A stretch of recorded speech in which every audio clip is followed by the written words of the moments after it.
After 16 long years on Georgia's death row, Kelly Gissendaner was executed by lethal injection. But to truly understand how a suburban mother of 3 ended up with a death sentence, we need to rewind to a bitterly cold winter night in 1997, when a deadly plan took root with nothing more than a whispered phone call. Kelly was 28, tangled in a chaotic life.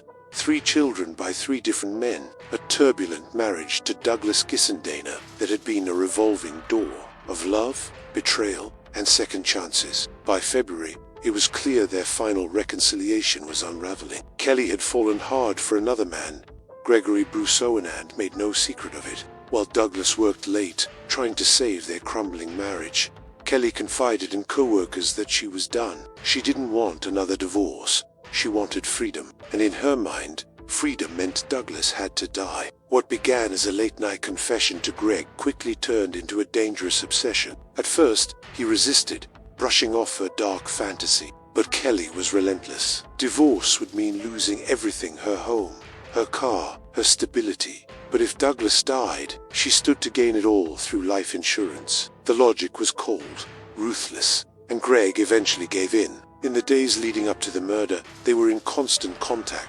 47 calls, 18 pages meticulously coordinating every detail. On February 7th, Kelly drove Greg to the house, handed him a nightstick and a knife, then calmly drove off. She wasn't about to witness the carnage herself. Instead, she went out clubbing with friends, laughing and dancing as her husband lay bleeding in the dark, bludgeoned and stabbed to death in their family home. What looked like a tragic break-in was, in truth, a carefully staged execution. She was all smiles that night, drinking, dancing, laughing like nothing was wrong.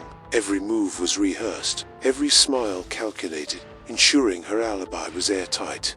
Meanwhile, across town, Greg crouched in the dark, hiding inside the house like a predator waiting for the perfect moment.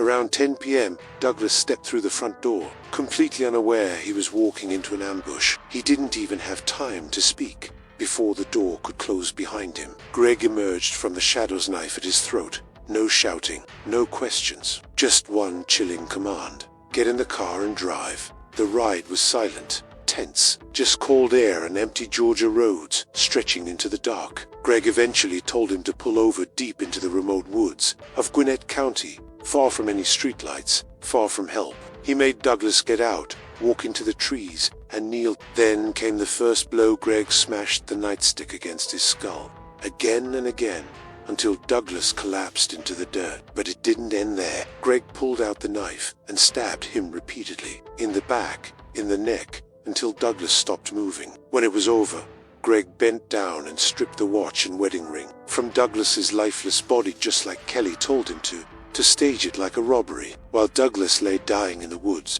lungs collapsing, blood soaking the forest floor, Kelly casually left the nightclub and made her way home. No tears, no guilt, just strategy. She didn't call 911. She didn't check in. Instead, she sent Greg a coded page 1 final signal. Then she drove straight to the murder scene. When she arrived, there were no screams, no breakdowns, just one cold-blooded question: is he dead? Greg nodded. That was all she needed. She took a flashlight, calmly walked into the woods, and stared down at her husband's broken body. No emotion, just confirmation. Then, they tied up the final loose ends, doused Douglas's car in kerosene, lit the match, watched the flames erase the evidence, and just like that, they left no panic, no rush. They drove back into town as if nothing had happened. Kelly dropped Greg off like she was just giving a friend a ride. Greg got rid of the weapon, the blood-soaked jeans, the nightstick, and Douglas's wedding band. But he missed one thing: a pair of sweatpants. Investigators would later find them, and the blood told the truth. A perfect match to both Greg and Douglas. The next morning, Kelly picked up the phone and called the police, voice trembling with just enough false concern. She claimed Douglas had left the night before to help a friend fix a car and never came home. Maybe he got lost. Maybe something happened. At first, no one questioned her. It looked like a routine missing persons case. But underneath the lies, the fire, and the carefully planted clues, something darker was already unraveling. At first, investigators did what they always do when someone disappears without a trace. They made the standard calls to local hospitals, tow yards, Neighbors, they pulled Douglas's credit card records, checked surveillance footage, and combed through the surrounding area. But nothing stood out. No transactions, no sightings, no signs of foul play. Yet, as detectives began to peel back the layers of Douglas Gissendaner's life, the narrative Kelly had fed them started to unravel. This wasn't a man likely to just vanish. Douglas was a mechanic, a hard worker who loved his family and took pride in rebuilding his life, even after setbacks. He wasn't in debt. He had no enemies, no reason to leave. His world wasn't perfect, but it wasn't one a man would walk away from willingly. And Kelly's story, it started falling apart almost immediately. For 11 days, she stuck to her script, pretending to be the confused, concerned wife. She claimed to know nothing, told officers Douglas had simply left to help a friend fix a car and never came back. But behind that soft exterior was a woman who had planned this long, before police ever knocked on her door. Kelly wasn't reacting, she was executing a strategy, one that had been months in the making. So who was Kelly Gissendaner before she became the mastermind of a cold-blooded murder? Her story began in rural Georgia. Born into poverty in a struggling, cotton farming family, her childhood wasn't just unstable, it was brutal. Those who knew her back then said abuse stalked her early years, first at the hands of a violent stepfather, then others. It followed her like a curse into adolescence. By her senior year of high school, Kelly's life took another turn. She became pregnant after what she described as a traumatic date, giving birth to her first son, Brandon. 9 months later, at 19, she married Jeff Banks, but the marriage dissolved in just 6 months. Then came Douglas. She met him on a blind date in the early 90s, and there was an instant spark. They married quickly, had a daughter named Kayla, and tried to build something solid. But life didn't cooperate. Both lost their jobs, and they were forced to move in with Kelly's mother to regain stability. Douglas joined the army, and the couple relocated to Germany, but that's where the cracks widened. While Douglas was serving overseas, Kelly got pregnant again by another man. It was a betrayal that cut deep, and they divorced in 1993. Still, Douglas didn't abandon her. He stayed close, and perhaps out of love or stubborn hope, they tried again. In May 1995, they remarried. By the end of 1996, they'd bought a modest home in Auburn, Georgia, and promised each other a fresh start. For Douglas, the past didn't matter. He loved her children, whether they were his by blood or not, and raised all three as his own. He was always there for us, their youngest son, Dakota, would later say. He was our dad, but Kelly didn't want a fresh start. She wanted out, and she was willing to sacrifice the one man who had stood by her, no matter what, to get everything she believed she deserved. For a brief moment, it looked like things were finally falling into place. The bills were paid, the house was steady, and on the surface, the Gissendaners appeared to be rebuilding their lives. But behind closed doors, something far darker was already brewing. Just 36 hours after Douglas vanished, everything came crashing down. Deep in the Georgia woods, a park ranger stumbled across the charred shell of a vehicle, burned so thoroughly it was barely recognizable. No plates, no glass, no trace of its identity. Investigators had only one option: run the vehicle identification number etched into the frame. When the results came back, jaws dropped. It was Douglas's car, but there was no sign of Douglas. With no body and barely a clue, detectives turned their attention to those closest to him. They began peeling away at the polished image of Douglas and Kelly's marriage, asking hard questions, digging through phone records, financial statements, and cell tower pings, anything that might speak the truth. Buried beneath the lies, that's when they uncovered a name Kelly never mentioned: Gregory Bruce Owen, a man she had been romantically involved with, a separation from Douglas. When pressed, Kelly claimed she left Greg to reconcile with her husband, and that Greg hadn't taken it well. She said he flew into a jealous rage and even threatened to kill Douglas. With that revelation, police had a new suspect. Greg was brought in, calm, composed. He denied everything and claimed an alibi. He'd been with a friend, Ricky Lee Barrett, the night Douglas disappeared. Ricky backed him up. For a moment, it seemed airtight, but then everything cracked open. Just 2 weeks later, a search team discovered a body about a mile from where the burned-out car had been found, face down in the brush, decomposing, still clothed. A crime scene tech reached into the back pocket and pulled out a wallet. Inside were credit cards, cash, and a Georgia driver's license. It was Douglas. Nothing had been taken. His valuables were untouched. This wasn't a robbery. This was murder, deliberate and personal. Detectives wanted to know why, but Douglas's family already had suspicions. They told police Kelly had recently taken out a $15,000 life insurance policy on him. Suddenly, the motive was clear. Money. Not in some accidental, opportunistic way, but premeditated, cold, calculated. Detectives moved fast. They pulled Kelly's phone records. What they found was damning. The night Douglas went missing, she and Greg had exchanged over 40 phone calls, constant communication, all through the hours when Douglas was supposedly disappearing.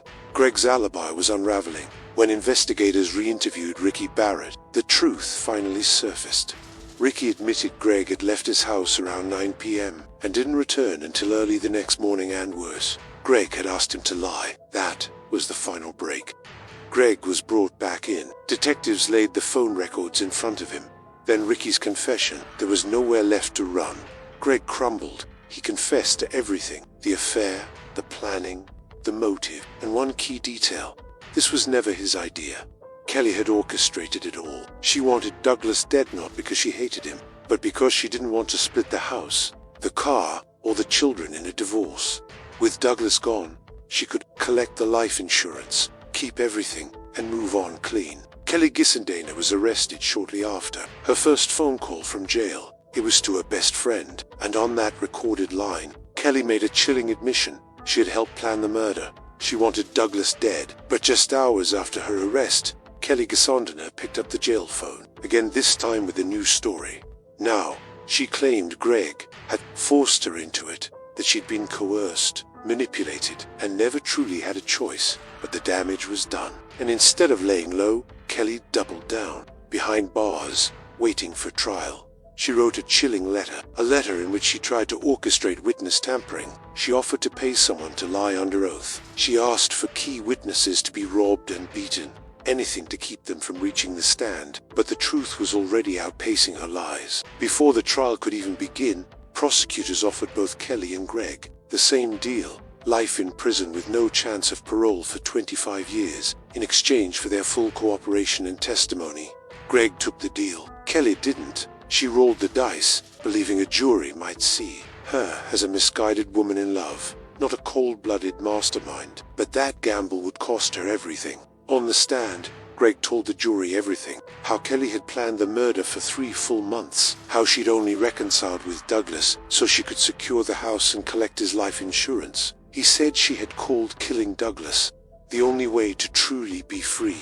The letter she'd written from jail, ordering threats against witnesses, was the final nail in the coffin. In 1998, Kelly Renee Gissendaner was sentenced to death. She was first housed at Metro State Prison, then later transferred to Arundel.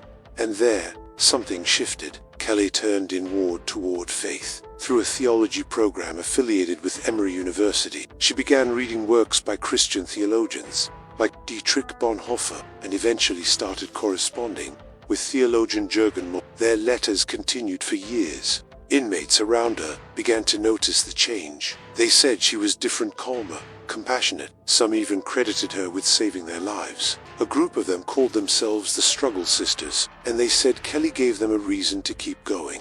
But redemption behind bars wasn't enough to undo the past. Her execution was scheduled for February 2015, but a winter storm and questions over George's lethal injection drugs pushed the date back.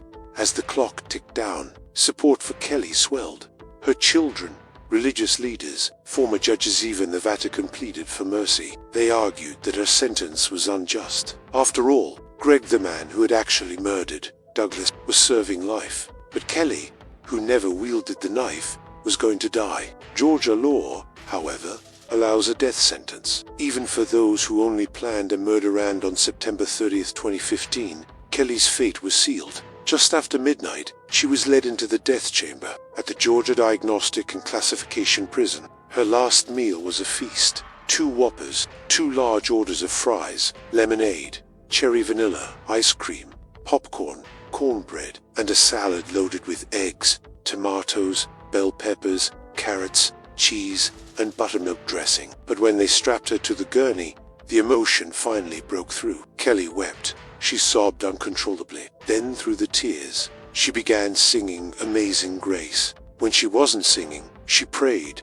and when asked for her final words, she composed herself just long enough to speak clearly. I just want to tell my kids that I love them and I'm proud of them, and no matter what happens tonight, love does beat out hate. I love you, Sally. I love you, Susan. You let my kids know I went out singing Amazing Grace, and tell the Gissendaner family I'm so sorry. That amazing man lost his life because of me, and if I could take it back, if this would change it, I would have done it a long time ago. But it's not. I just hope they can find peace. I hope they find some happiness. God bless you. At 12:21 a.m., Kelly Renee Gissendaner was pronounced dead. She was 47 years old, the only woman on Georgia's death row, and the first woman executed in the state in 70 years, since 1945. Her co-defendant, Gregory, man who carried out the killing and testified against her, was quietly released in early 2023.